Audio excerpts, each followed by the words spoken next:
Another big one. This is a big one, so I'm gonna need y'all to be sat. Okay. Hi, and welcome to my channel. My name is Intisar, and I'm a social worker and a psychotherapist with a silly little practice called Happy Muslim Therapy. Today, I just want to talk to you about the real reason why you feel drained.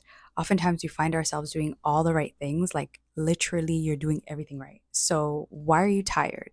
You're going to the gym, you're getting your 8 hours of sleep, you're talking to friends and family and making sure you're getting that social connection, but still feel emotionally and psychologically drained. Trust me, there's nothing wrong with you. There's just some things that we can work through to try to make sure that we find ourselves in a better position and kind of lighten the mental load that we have. Here's 3 ways to do this. Let me quickly break it down for you guys, okay? Just like anything else in the world, there needs to be a balance between output and input. If you find yourself feeling really drained, oftentimes your emotional output is more than your emotional input, even if you're doing all the so called right things. And some of the ways that this exhibits is through what we call like an unseen mental load.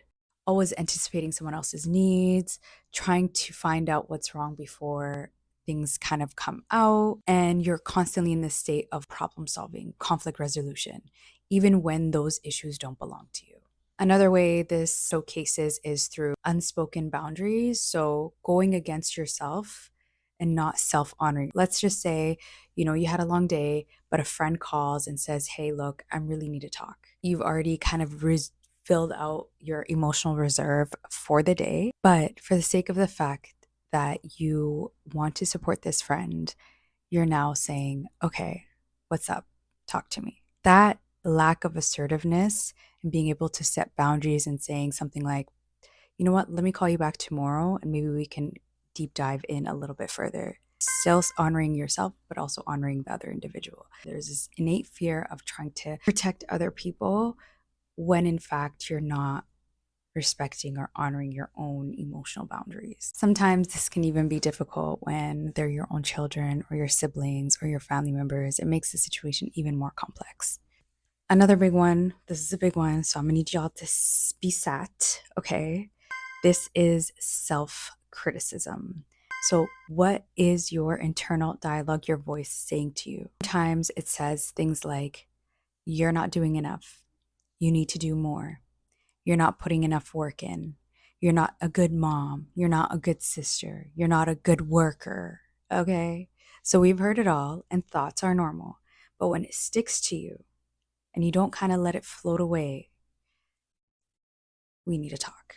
What happens psychologically is it constantly puts your nervous system under extreme burden. And of course, as Muslims, we also have to look at what this does to you spiritually. It just makes it harder to nurture your relationship with Allah and with yourself, which is super, super central to us trying to even remotely navigate this world. What the heck do I do now?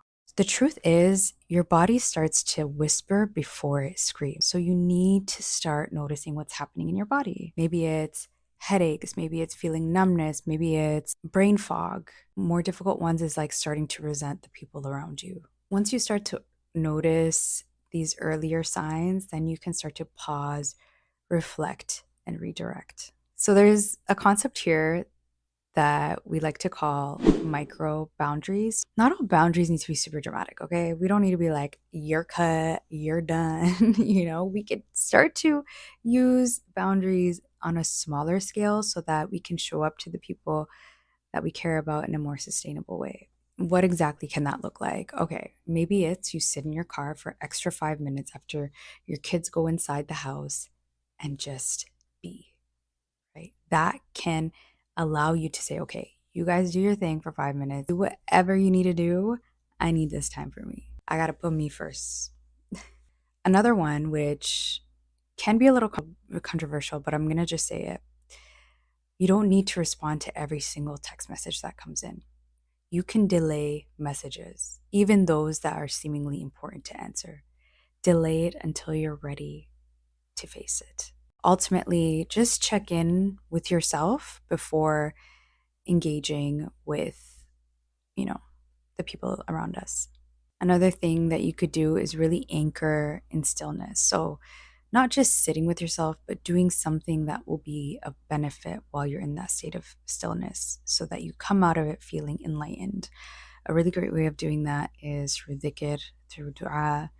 We already have salah ingrained in our day to day, so that was always helpful. But doing extra acts of sunan to really anchor yourself to continue and to grow. Even like a single deep breath in and out with remembering Allah subhanahu wa ta'ala can really help with navigating how you feel and being present in the stillness.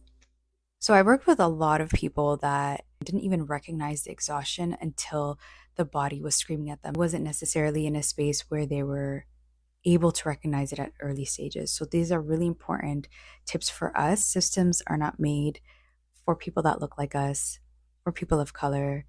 So we have to learn how to navigate them in a healthy way, in a way where we can heal and come out a little bit better every single day. Lastly, I just want to say protecting your peace, putting your emotional bandwidth first is not neglect, selfish. It is honoring yourself. And through honoring yourself, you will always honor other individuals. Everybody's heard the saying, you cannot pour from an empty cup. If this resonates with you, please subscribe and like. Let me know how you feel, how have things been going, and we'll chat soon.